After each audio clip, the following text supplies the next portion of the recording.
Some days, I wish I had the perfect dad. You know, the one that I could borrow money off of and not feel guilty for it. Or the one that has a vehicle and can pick me up if I'm stranded.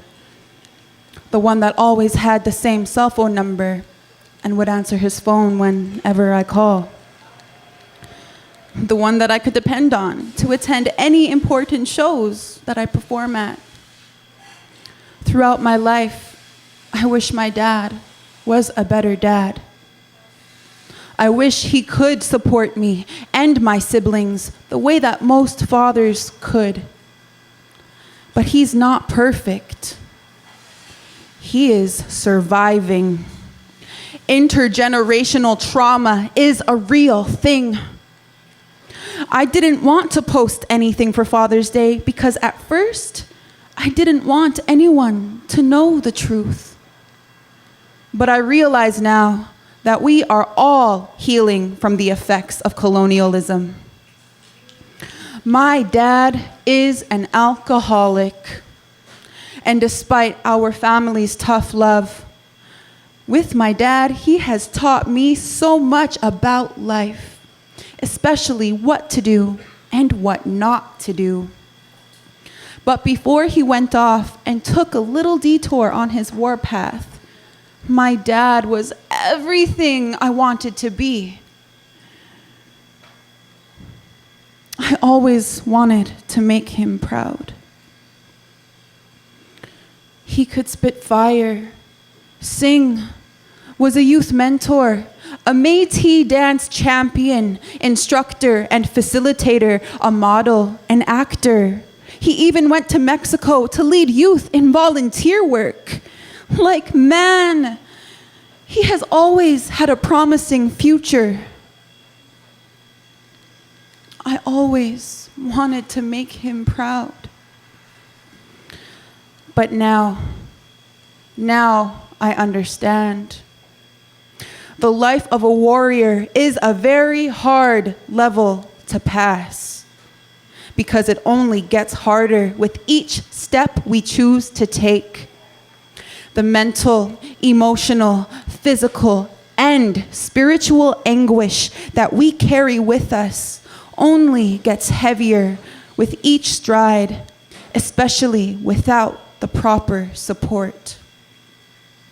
My dad, being as stubborn as he is, took this weight and carried it for so long.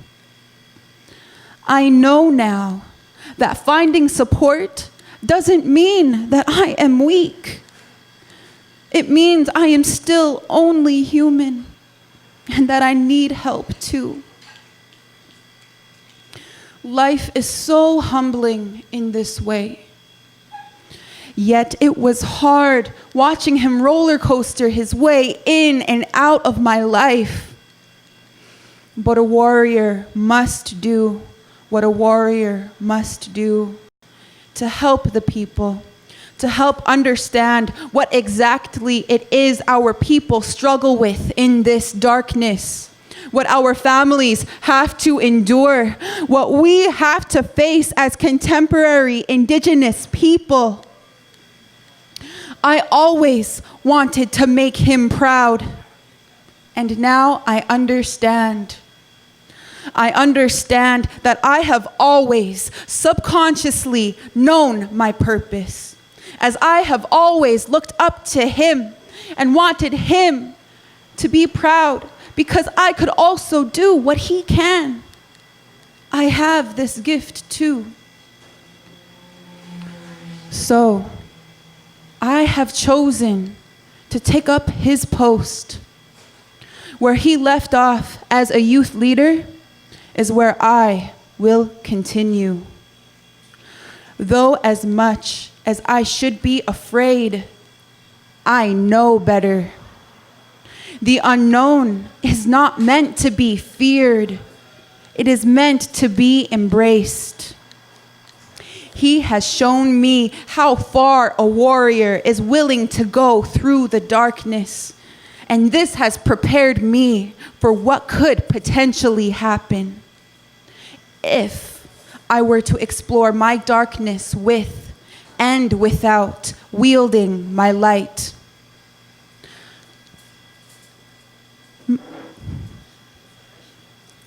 Dad, I understand now.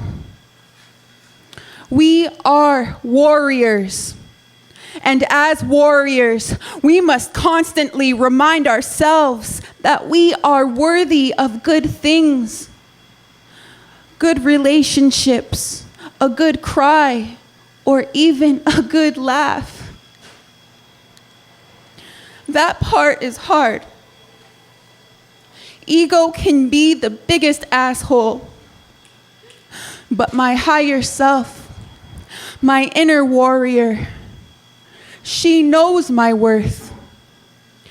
And she sees you, Daddy, how much you've had to battle and how much you deserve the good things in life. Nutawi, Father, I am proud of you and very happy that you are making progress in your life choices. The only way we can beat intergenerational trauma is by looking deep within and working on ourselves. I love you, Daddy, and I will always love you. Happy Father's Day.